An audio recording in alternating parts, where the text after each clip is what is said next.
Okay, so let's look at this example. Represent the following complex numbers on Argand diagram and find its modulus and argument. So kita tengok for A, Z is equals to 3 plus 5I. So dia suruh represent dalam bentuk Argand diagram. Okay, jadi kita buat dulu Argand diagram ni. Okay, so ini adalah real part. So sini adalah imaginary part. Okay, jadi saya ada Z sama dengan 3 tambah 5I. Maksudnya saya ada 0.3 and 0.5. Okay, positive 3, positive 5. Dan saya plot je dekat sini. Okay, kemudian saya nak negative 3 tambah 5I. So, negative 3, positive 5. So, this is for B. So, for C, saya nak negative 3 minus 5I. So, sini adalah negative 5. So, negative 3, negative 5, which is this one lah. Okay, so that is for C. Kemudian for D, saya nak positive 3 minus 5I. Maksudnya, positive 3 and negative 5I, which is this one. Okay, alright. Kemudian dia suruh cari modulus dan juga argument. Okay, so nak cari modulus dengan argument ni, kita kena ambil yang point tadi tu, jadikan dia dalam bentuk position vector. So, kita buat satu-satu.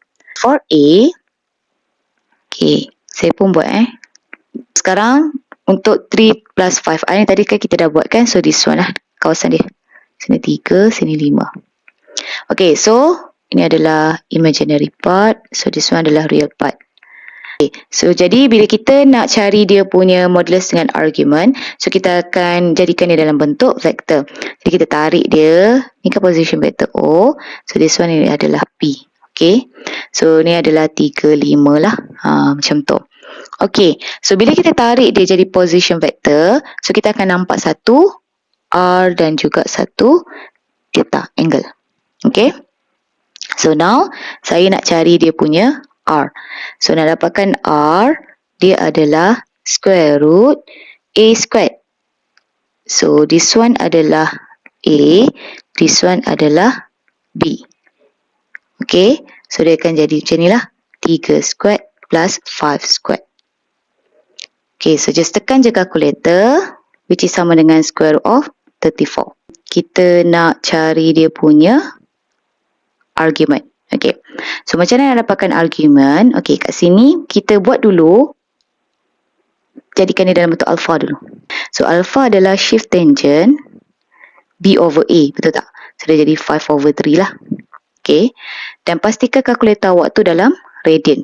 Okay, jadi kita modkan dia siap-siap dalam bentuk radian. So, dia akan jadi 1.0304. So, now kita nak tengok theta tu sama dengan apa. Okay, sebab dia ada syarat. Theta ni must be between negative pi and pi. So, since kita pergi ni, kita jumpa terus ni theta, which is alpha is equals to theta lah. Okay, jadi theta is equals to alpha, which is equals to 1.0304. So, kita tengok pula for B. Okay, for B, kalau kita plot dia, dia adalah yang warna merah ni kan. So, dia adalah dekat sini lah. Negative 3, positive 5. Imaginary part. Sini adalah real part. Which is this one lah. Okay. So, kita pun buatlah vector macam tu. Ini adalah depan Negative 3, 5. R is equals to square root. Negative 3 squared plus 5 squared. Okay, so ni akan jadi square root 34 juga. Alpha is equals to shift tangent 5 over 3, which is sama dengan 1.0304. Tetapi, bila ini kita cari adalah alpha, bila kita nak theta, so saya kena, theta saya kat sini kan? Jadi saya kena ambil, ini adalah 180, tolakkan dengan alpha dekat sini. Baru saya akan dapat nilai kat sini. Okay, so basically nya theta is equals to pi minus alpha. So kita masih dalam radian, okay? Jadi 180 degree dalam radian adalah pi lah. So pi minus dengan alpha, baru saya akan dapat theta saya kat sini. Okay, so Kita guna je kalkulator. So, saya akan dapat 2.1112. Kemudian C.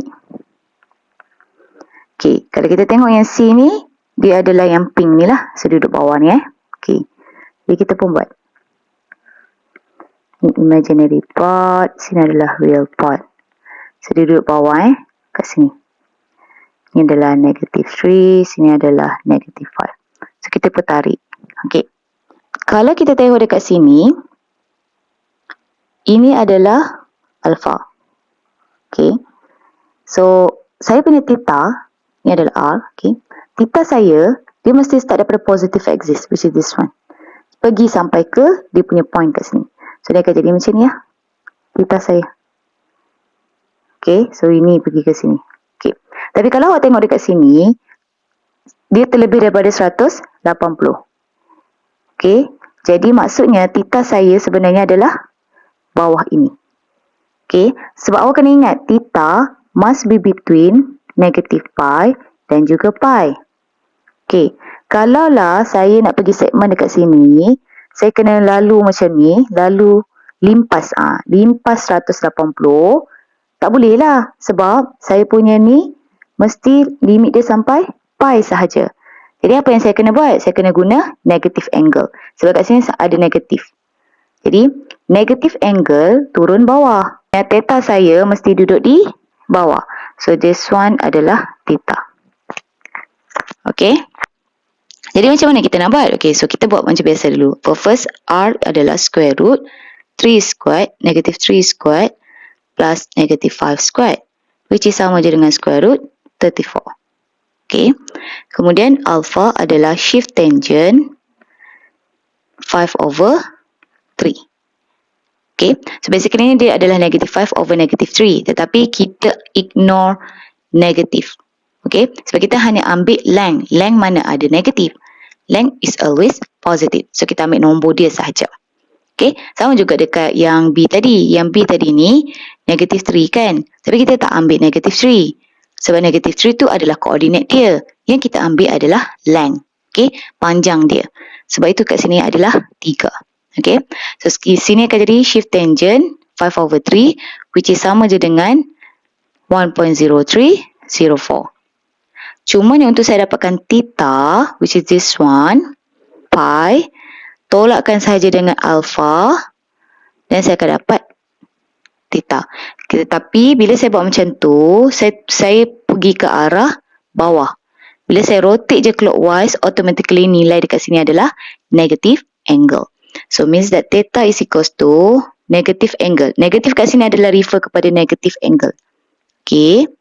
Kemudian pi minus dengan alpha. Okay. So ni akan jadi negative pi minus alpha adalah 2.1112. So basically dia akan jadi negative 2.1112. So kena ingat dia bukannya negative pi tambah alpha, salah. Okay. Negatif kat sini refer kepada negative angle. Okay. Refer kepada rotate clockwise. Jadi awak hanya ambil kat sini je. Pi minus alpha. Cumanya sebab saya ada pi kan kat sini pi. Bila saya minuskan dengan alpha ni untuk saya dapatkan theta dekat sini. Since saya di rotate dia clockwise, that's why saya kena letak negative angle.